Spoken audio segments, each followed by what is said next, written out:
And how would you describe Chamonix to people who haven't heard of it? It's a black hole. It's a right black hole. If you come here for a week, you'll stay 10 years. It's a bit like that, but it's a fantastic place. Fun, but a little treacherous. I would describe Chamonix as 5,000 men clinging onto the side of a cliff, looking at two girls at the top of the cliff, pulling them up. I think that's the best answer we've had, Martin. Cheers. Bonjour, ça va? I'm Daniel Haydock, and in this episode I'm in the French Alps, exploring what many consider to be the extreme skiing capital of the world, Chamonix Mont Blanc. Coming up, I ski one of the world's longest lift-served ski runs, La Vallée Blanche, sample some authentic local French Savoyard cuisine, and experience Chamonix's lively bars and après-ski. I'll also provide a full breakdown of the skiable terrain here, plus essential info on getting here, lift passes, ski hire, ski schools, and where to stay. Lastly, stick around to the end where I share some handy bonus tips, as well as our day trip to the neighbouring Italian ski resort of Courmayeur, set in the stunning Aosta Valley. All that and more coming up, but first, here's a quick resort overview. Chamonix is located in the Haute-Savoie region of the French Alps, right on the border with both Italy and Switzerland. The town itself sits in the shadow of the mighty Mont Blanc, the highest mountain in Western Europe. Chamonix isn't just any ski town, it's an iconic alpine destination and a mecca for mountaineers, free riders and adrenaline junkies. Whether you're a seasoned powder hound, thrill seeker, or simply an overconfident holiday maker in need of some humbling terrain, Chamonix is the place for you. One of the oldest ski and mountain resorts in the world, Chamonix hosted the very first Winter Olympics back in 1924, a true testament to the town's skiing and winter sports heritage. Today, Chamonix remains a vibrant and bustling town, with a pedestrianised, car-free centre full of specialist shops, lively bars and great restaurants. However, what really sets Chamonix apart from the other purpose-built ski resorts is that it is a real working town, home to a large year-round community from all over the world, drawn by a shared love of winter sports, outdoor pursuits and mountain living.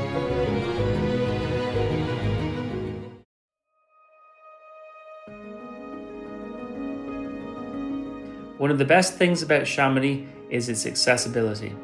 Geneva Airport is just 90 minutes away by road, making it one of the easiest major resorts in the Alps to reach. Buses run regularly throughout the day, but during peak periods can fill up fast, so we strongly recommend booking in advance. We used Alpibus on the way out and Swiss Tours for the return leg. Both services were more or less direct, with just a quick stop in the neighbouring town of Les Ouches. Buses typically terminate at Chamonix Sud, near the Aiguille de Midi lift, just a short walk from the town centre. There's also a train service from Geneva to Chamonix, but it's slower, requires changes and generally costs more. So unless you're set on travelling by train, the bus is your best bet. Private door-to-door transfers are also available and may be worth considering for families and larger groups.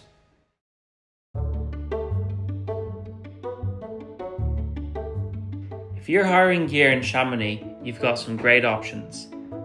From big name brands like Intersport to independent specialists like the Concept Pro Shop and Ravenel & Co. We rented our skis from Intersport on Rue Michel Croz, which is centrally located and competitively priced. Intersport also offers a customer loyalty scheme in its various locations throughout the Alps. If you're collecting gear on Sunday evening, the main changeover day, be prepared for long queues. That said, the staff were friendly and well organised, even handing out free water and snacks to those waiting in line. If you're after a more tailored local experience, check out the Concept Pro Shop, located just behind the Aiguille de Midi lift, making it particularly convenient for those renting gear for La Vallée Blanche, which we'll cover later. These guys are deeply embedded in the Chamonix community and it shows. Their shop includes Riders Corner, a relaxed space where you can grab a coffee or a beer and really get the lowdown on the mountain, local restaurants, bars, and trusted guides. As a third option, I recommend Ravenel & Co. This family-run business has deep roots in Chamonix, dating back to the 1924 Winter Olympics. They're known for spotting gear trends early, and the two sons who run the shop today are ski instructors themselves. So whether you're looking for value, local knowledge, or heritage expertise, there's something here for everyone.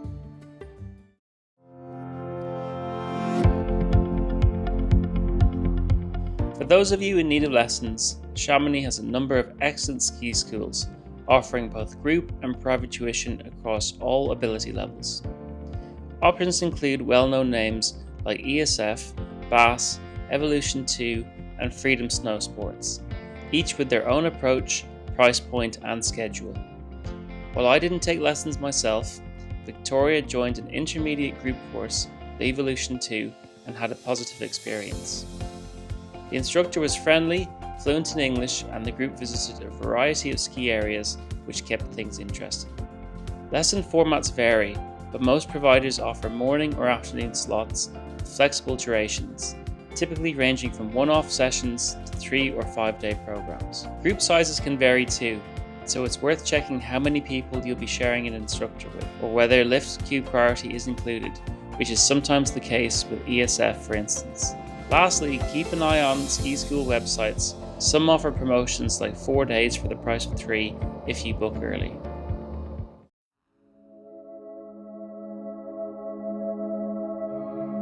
Getting to Chamonix is easy. The real challenge begins once you arrive. Chamonix is not one big interconnected ski resort like Les Trois Vallées or Porte du Soleil. Instead, Chamonix is both a town and a valley, made up of 4 separate ski areas across different towns. Each area has its own access points and strengths, so having a solid plan here is key. Let's start from the bottom of the valley and work our way up. First up, Les Ouches, located approximately 35 minutes from central Chamonix. Take the number 1 bus from Les Prat Flégères to Les Ouches, stopping at both the Bellevue and Prairie lift stations, the latter being ideal for beginners. Les Ouches offers below treeline skiing, making it a great choice for stormy or low visibility days. It's especially well suited for beginners and lower intermediates, though its lower elevation means snowfall can be less reliable. That said, Les Ouches is not just for beginners. It is also home to the legendary Kandahar World Cup Run, a challenging black-rated piste that regularly hosts FIS World Cup downhill and slalom events. It's one of the most iconic and technically demanding courses in the Alps. Important to note, Les Ouches operates independently with its own lift pass, but it is also included in the Mont Blanc Unlimited Pass, which I'll cover in the next chapter. Next, we move to the ski area of Brevant-Flégère.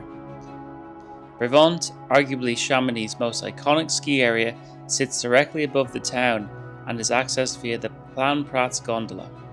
While it is only a 10 to 15 minute walk from the centre of town, the route is steep, so to save your legs for skiing, I highly recommend taking the number 14 bus instead. Or if you're staying near the Folie Douce Hotel at the Savoy end of town, the Savoy button lift brings you right to the road opposite Plan Prats. From the top of Plan Prats, one can take the iconic Brevant gondola, which is like something straight out of a Bond movie.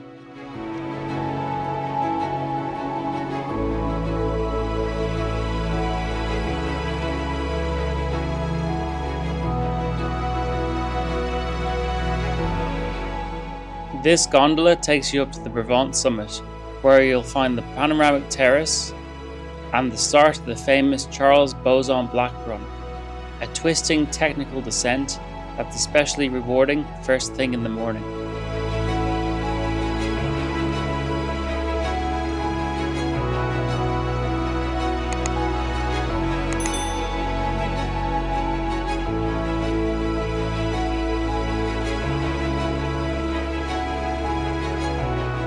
Brevant is also a popular launch spot for paragliders, a spectacular sight on clear days.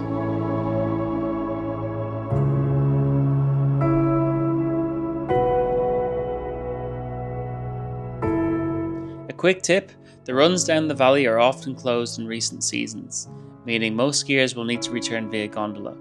To avoid queues at Plan Prats, start your descent around 3:30 p.m.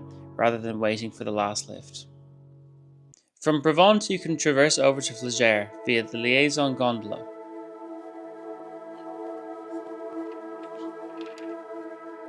Flagère offers sweeping views of Mont Blanc and la Vallée Blanche, along with wide open slopes and a great mix of terrain for both intermediate and advanced skiers. The Index 6-person chairlift gives access to a wide variety of runs. And from the top you'll spot a button lift that many skiers overlook.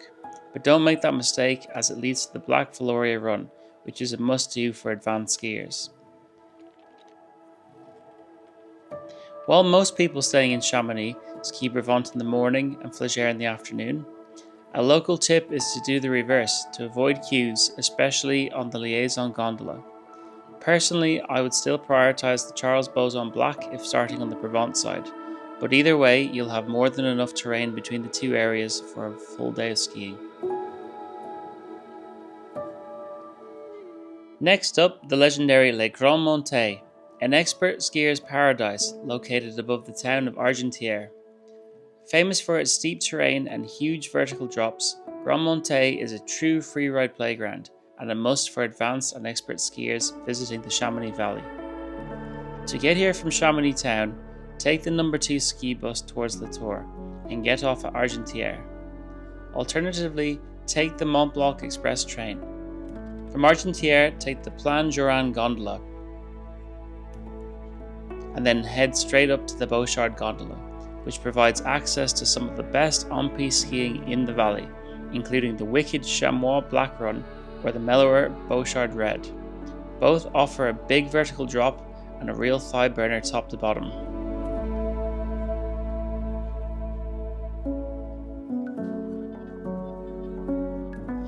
For lunch, I recommend Le Comptoir à Raclette, a casual terrace located under the Plan Joran gondola with great value for money.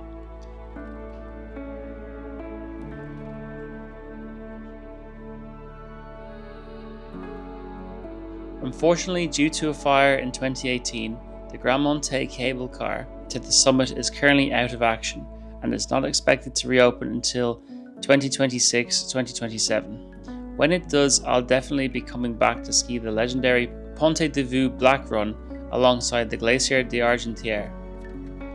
One final tip, while the Pierre-Eric Red Run does go all the way back to Argentière, it tends to get narrow, icy and busy by late afternoon, with plenty of fast-moving traffic. If you're fatigued or unsure, I recommend taking the Plan Joran gondola down to avoid any stress. Overall, Grand Montées is best suited for strong intermediates and experts, and one of the true highlights of the Chamonix Valley. Last but not least, we have Domaine de Bam, located above the towns of La Tour and Vallorcine, further up the valley towards the Swiss border. The area is best known for its high-altitude blue and red runs, ideal for confident intermediates. The terrain is open and consistent, making it perfect for relaxed cruising. However, this area can be exposed and windy, with a few long button lifts, so be sure to wrap up warm. While most of the terrain here is geared towards intermediates, there is also a dedicated beginner's zone near La Tour, often used by ski schools. To get here, take the number 2 ski bus towards La Tour. You can also reach Vallorcine via the Mont Blanc Express train, which connects via the gondola.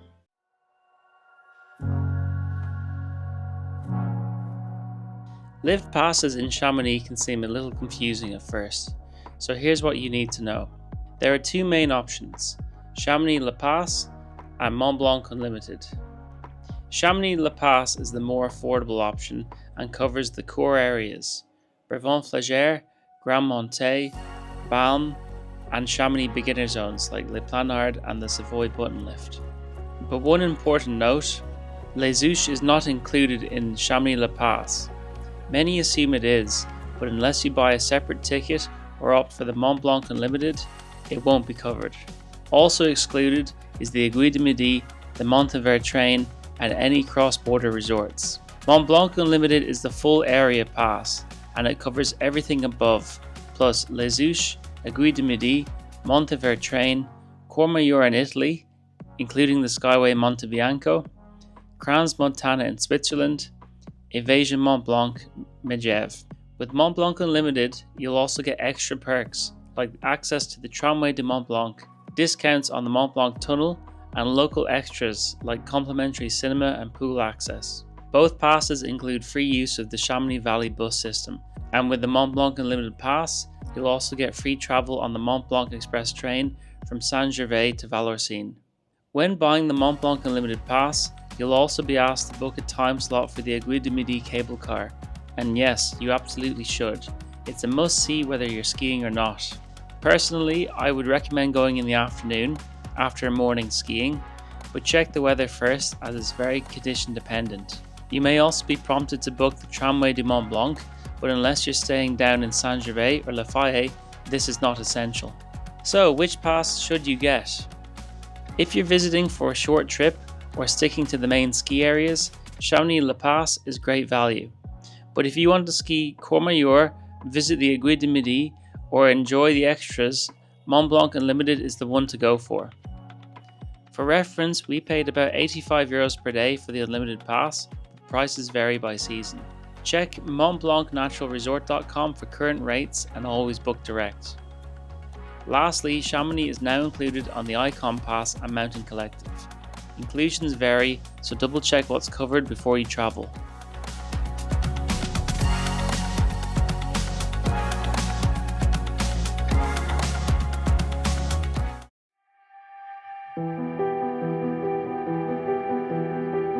Next up, one of the true bucket list experiences in the world of skiing, La Vallée Blanche. Accessed via the legendary Aiguille du Midi cable car, this iconic route offers a 16-kilometer descent through breathtaking glacial terrain surrounded by towering alpine peaks. Note that this is an off-piste, unmarked, unpatrolled run, and while not mandatory, going with a qualified guide is highly recommended for both safety and insurance. I went with Compagnie des Guides de Chamonix, one of the oldest and most reputable guiding companies. Their group option was also excellent value. I paid €155, significantly cheaper than the private guiding options I was quoted elsewhere. When booking with Compagnie des Guides de Chamonix, they also reserve your group's time slot on the Aiguille du Midi cable car, so you don't need to worry about that. Just make sure you have the Mont Blanc Unlimited Pass, otherwise it is an additional €90 for the Aiguille du Midi and Montevertrain, which I'll cover shortly. I met my guide and the group at the base of the Aiguille du Midi lift, where we were issued with harnesses and avalanche transceivers. You'll also need to bring crampons and a backpack that can carry skis. I rented these the evening before at Ravenel & Co. After the quick briefing, we boarded the Aiguille du Midi cable car, an ear-popping ascent to 3,842 meters.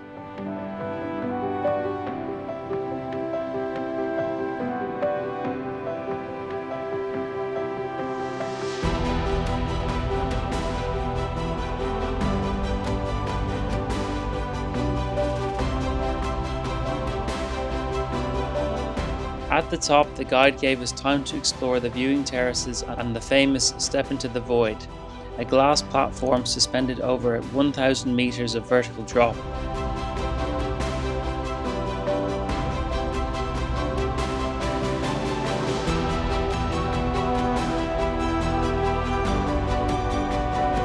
Then, after soaking in the views, it was time. We fitted our crampons, clipped into the rope, and ducked through a narrow tunnel out onto the arête, a famous snow-covered ridge and gateway to La Vallée Blanche.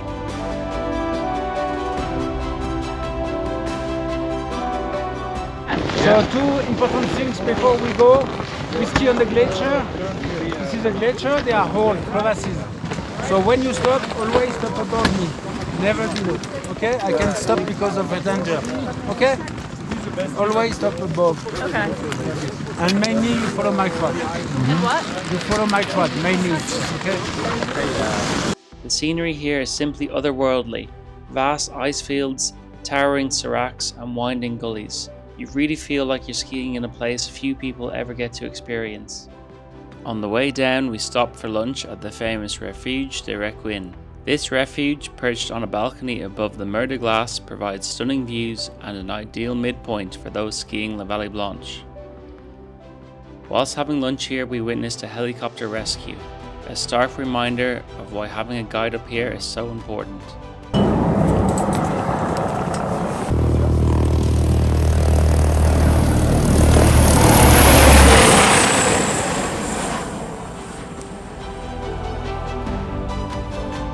In total, we skied roughly 16.4 kilometers and descended nearly 2,000 vertical meters. Approximately 3 hours after starting our descent, we reached the bottom of the Mer de Glace glacier. These days, it's rare to ski all the way to Chamonix, so like most people, we took the recently installed gondola up to the Montenvers train station. At Montenvers, I met back up with Victoria before exploring the Mer de Glace ice tunnels, a fascinating experience and a stark example of how far and fast the glacier has retreated. Finally, we took the historic Montenvers cog railway back down to Chamonix, and yes, it's included in the Mont Blanc Unlimited Pass.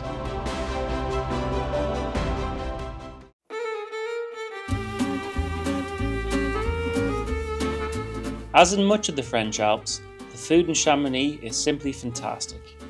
However, what sets this resort apart from others is the international variety you won't find elsewhere.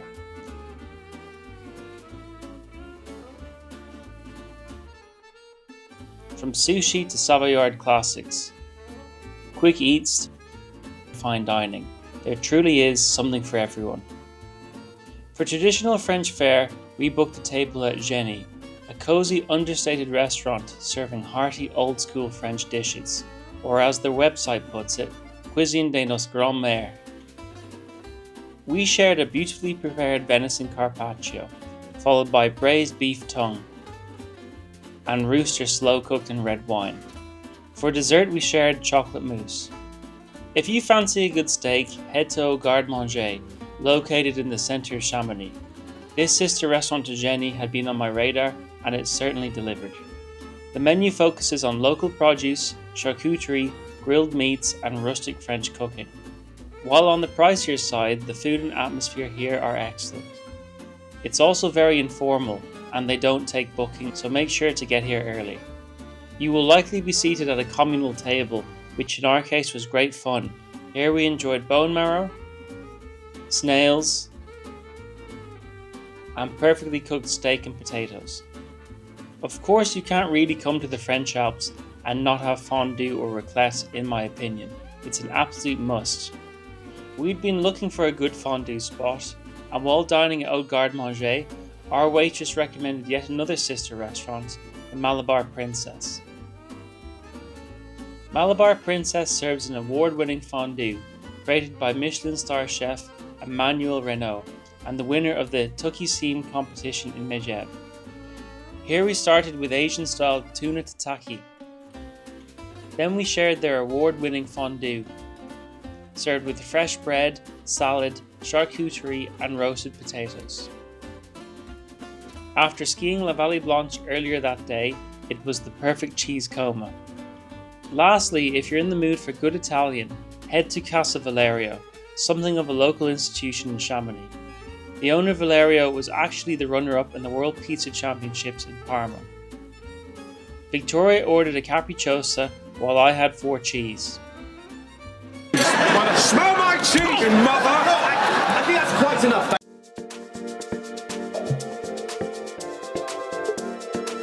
Chamonix has no shortage of après-ski options, though the scene here is very much centred in town rather than slopeside. For classic après, Chambre Neuf is the spot. A packed bar with a daily live band from 5 till 8, a young energetic crowd and plenty of atmosphere. It's particularly popular with the Scandinavians. The main après zones are around Rue des Moulins and Rue de Dr. Paccard, both lined with bars. Over at the Folie Douce Hotel, there's a terrace with an après vibe, though it's a much tamer scene than the famous Folie Douce spots you'll find in places like Val d'Isère or Val Thorens. If you're after something more relaxed or refined, La Cap Horn offers a jazz bar upstairs, while Bistro des Sports, dating back to the 1924 Winter Olympics, retains an authentic local feel with plenty of character. Fans of craft beer should check out NBC Chamonix, a microbrewery serving a range of house beers. And if you're skiing with friends or family, the Beckett and Wild Irish Bar is a fun choice, especially with its pool table. In short, there are plenty of options across town, whether you're after full-on après, a relaxed drink, or a late night out.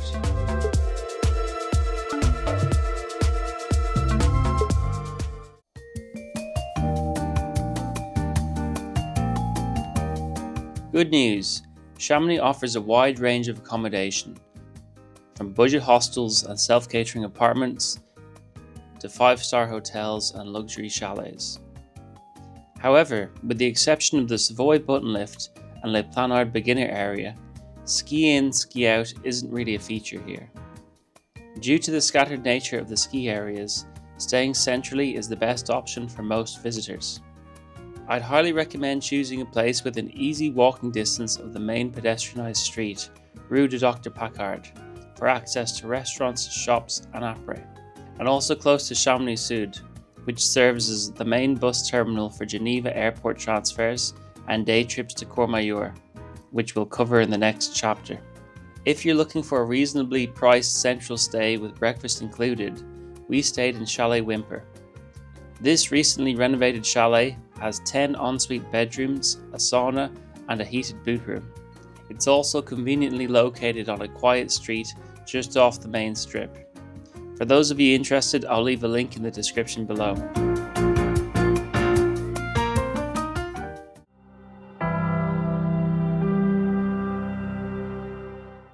If you are staying in Chamonix and have the time, I highly recommend a day trip to neighbouring Courmayeur in Italy. Located just on the other side of the Mont Blanc tunnel in the stunning Aosta Valley, Courmayeur is a charming and highly regarded Italian ski resort. And best of all, lift access here is included in the Mont Blanc Unlimited Pass. To get here, we booked the 8:30 AM Arriva bus from Chamonix Sud. Bus tickets were half price with our Mont Blanc Unlimited passes, just €15 return per person.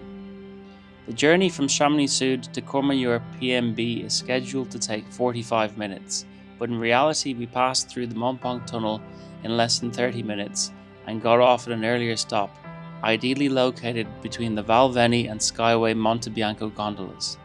Here we boarded Italy's highest lift, the Skyway Monte Bianco, a spectacular 2-stage rotating gondola that whisks you up from the valley floor up to Punta Heilbronner.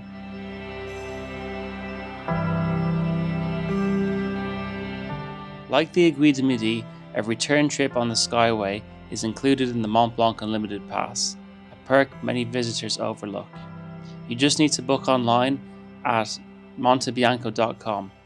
I pre-booked the 9:30 slot to give us some breathing room, but as we arrived early, we boarded the 9:15 gondola without any issues. At the top there are panoramic terraces, exhibitions and a cafe where we enjoyed what is arguably Italy's highest hot chocolate, the perfect way to soak in the views. While skiing from the top here without a guide is strongly discouraged due to extreme avalanche risk. On a clear day, both the ride and summit views are absolutely stunning. For the record, expert freeriders do ski from here, as showcased in this epic video by Norwegian skier and filmmaker Nikolai Schirmer. I've linked the video in the description, but be warned, this is serious terrain and only for the highly experienced with a guide. After about 2 hours, we headed down the Skyway and over to the Val Veni gondola, which is a short 3-minute walk away across the car parks via an underpass.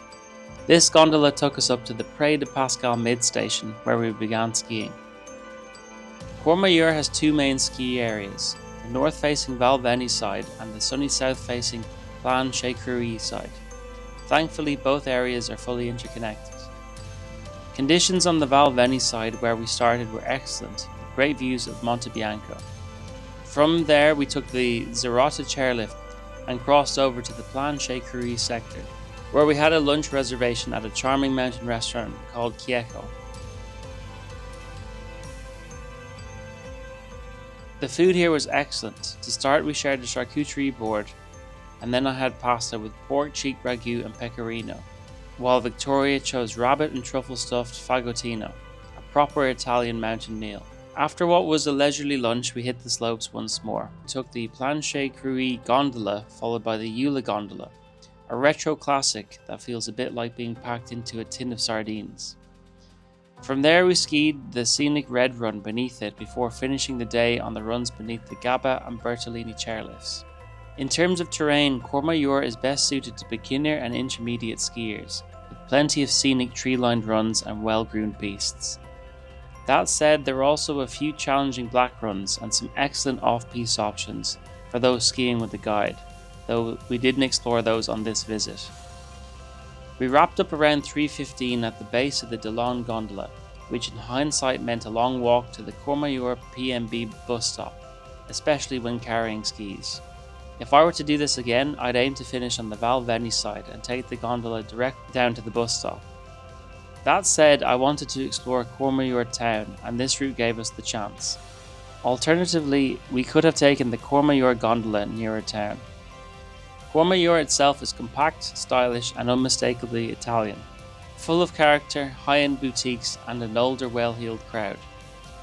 After a short walk through town, we caught the 4:15 bus back from Piazzale Montebianco, arriving in Chamonix just after 5 o'clock. All in all, it was a fantastic day trip, and one I'd highly recommend. If you have any questions about Courmayeur or would like to see a full video on it, feel free to let me know in the comments.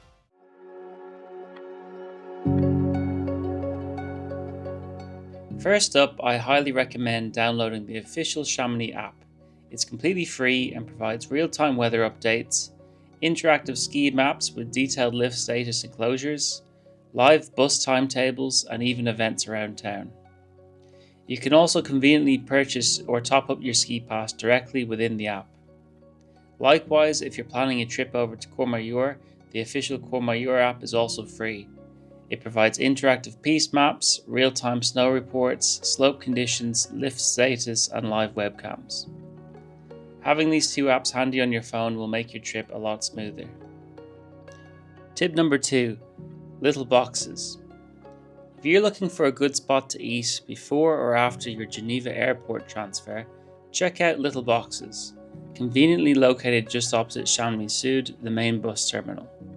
They offer delicious pizzas, burgers, salads, and proper comfort food, along with a great selection of drinks, including beers, cocktails, and coffees. We enjoyed a tasty Four Seasons pizza here, and service was quick, friendly, and affordable. Also, there's a nice terrace out the front for when the weather's good. Another big plus, Little Boxes do collection and delivery, perfect if you've just arrived and want something tasty to take back to your accommodation.